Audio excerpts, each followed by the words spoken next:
Il y a ceux qui ont atteint Dieu directement, sans retenir aucune trace des limites du monde, et se souvenant parfaitement de leur propre identité. Ceux-là peuvent être appelés les enseignants des enseignants, parce que bien qu'ils ne soient plus visibles, leur image peut encore être invoquée. Et ils apparaîtront quand et là où ils pourront aider en le faisant.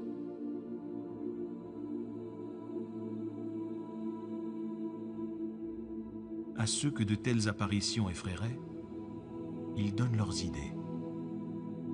Nul ne peut leur faire appel en vain. Et il n'y a personne non plus dont ils ne soient conscients.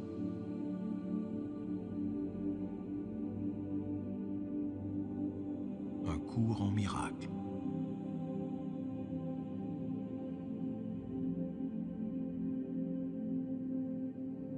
La communication ne se limite pas au petit éventail de canaux que le monde reconnaît.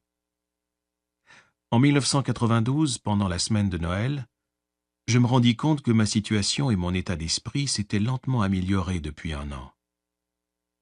L'année précédente, à la même période, ça n'allait pas du tout.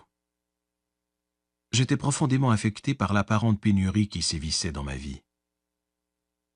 Bien que j'eusse réussi comme musicien professionnel, je n'avais pas fait beaucoup d'économies. J'éprouvais des difficultés dans ma nouvelle carrière d'opérateur boursier et j'avais intenté un procès contre un ami et ex-partenaire financier qui m'avait, à mon avis, traité injustement. Entre-temps, je me remettais lentement d'une faillite survenue 4 ans plus tôt et qui avait été causée par mon impatience, par des dépenses désordonnées et par de mauvais investissements. Sans m'en rendre compte, j'étais en guerre avec moi-même et j'avais le dessous. J'ignorais encore, à l'époque, que nous sommes pratiquement tous en guerre, et que nous perdons même quand nous croyons gagner. Soudain, il se passa quelque chose en moi. Pendant 13 ans, j'avais poursuivi une quête spirituelle où j'avais beaucoup appris, mais sans prendre vraiment le temps d'en appliquer les leçons. Et voilà que je ressentais une nouvelle certitude intérieure. Je me disais que ma vie devait changer, qu'il existait sûrement un meilleur chemin. J'écrivis alors à cet ami contre qui j'avais engagé des poursuites, afin de l'informer que je les abandonnais, car je désirais évacuer de ma vie tous les conflits. Il me téléphona pour m'en remercier, et nous nous réconciliâmes. Je finis par découvrir que depuis quelques décennies, un scénario semblable s'était déroulé sous diverses formes dans la vie de plusieurs personnes. En plein conflit, elles avaient jeté les armes pour céder à une plus grande sagesse intérieure. Je commençai alors à rendre actif en moi l'amour et le pardon, tels que je les concevais à l'époque, dans toute situation conflictuelle où je me retrouvais. J'obtins d'excellents résultats, et je connus aussi de très grandes difficultés, particulièrement quand on faisait vibrer en moi la bonne ou la mauvaise corde.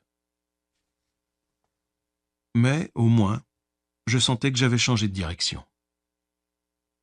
Pendant cette période, je commençais à observer de petits éclairs de lumière dans le coin de mes yeux ou autour de certains objets. Ces éclairs ne remplissaient pas mon champ de vision, ils se concentraient en des points particuliers. Je ne compris leur signification que plus tard. Pendant cette année de changement, je demandais régulièrement l'aide de Jésus, ce prophète de sagesse que j'admirais plus que quiconque. Je me sentais mystérieusement connecté à lui, et dans mes prières, je lui disais souvent à quel point j'eusse désiré me retrouver 2000 ans auparavant afin de faire partie de ses disciples et de recevoir son enseignement directement de lui. Puis, durant cette semaine de Noël de 1992, il se produisit quelque chose de très inhabituel alors que je méditais dans le salon de ma maison de campagne du Maine.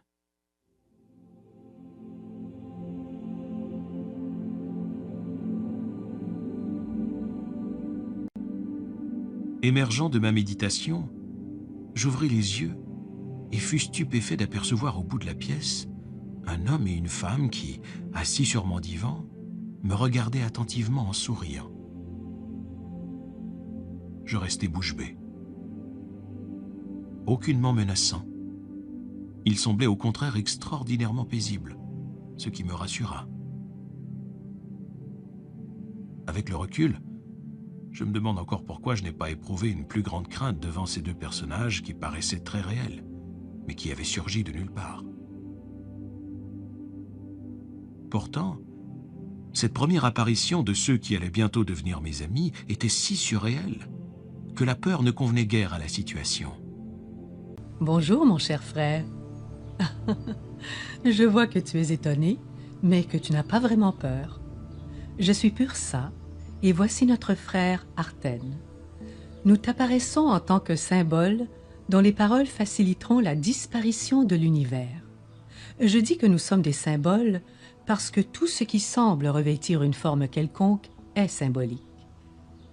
La seule vraie réalité est Dieu ou le pur esprit, qui dans le ciel sont synonymes, et Dieu et le pur esprit n'ont pas de forme. Il n'y a donc pas, au ciel, de concept de mâle ou de femelle.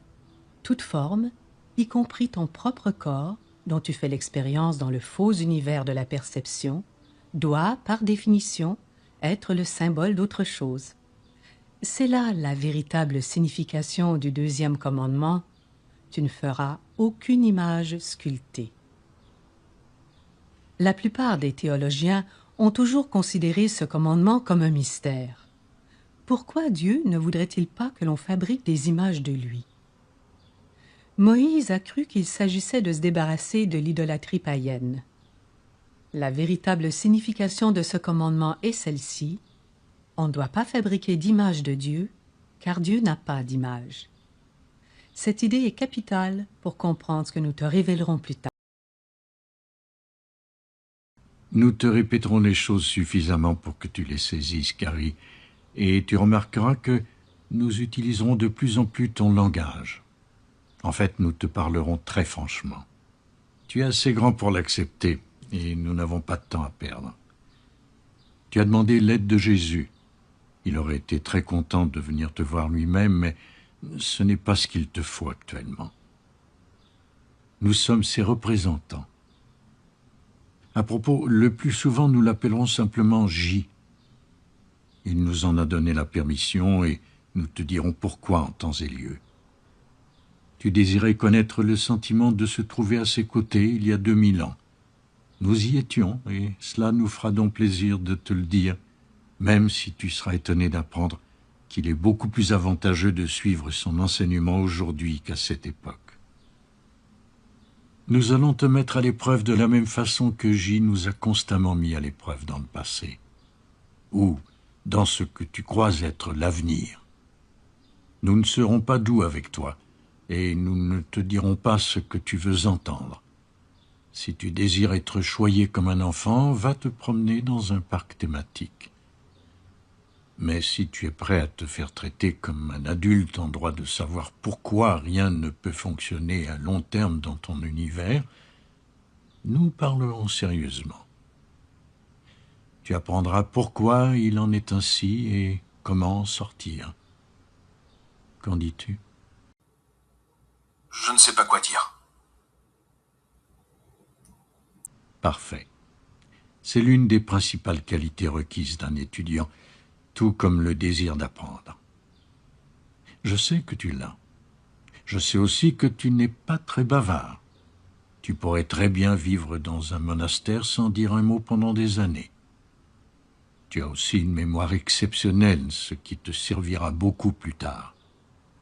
En fait, nous savons tout de toi. Tout? Absolument tout. Mais nous ne sommes pas ici pour te juger, et il serait donc idiot de ta part de nous cacher des choses ou d'être embarrassé. Nous sommes ici simplement parce que c'est utile que nous t'apparaissions en ce moment. Profites-en. Pose-nous toutes les questions qui te viennent à l'esprit. Tu t'es interrogé sur notre apparence. Nous aimons nous intégrer à tous les lieux où nous allons, et nous portons des vêtements séculiers parce que nous ne représentons aucune religion ni confession particulière.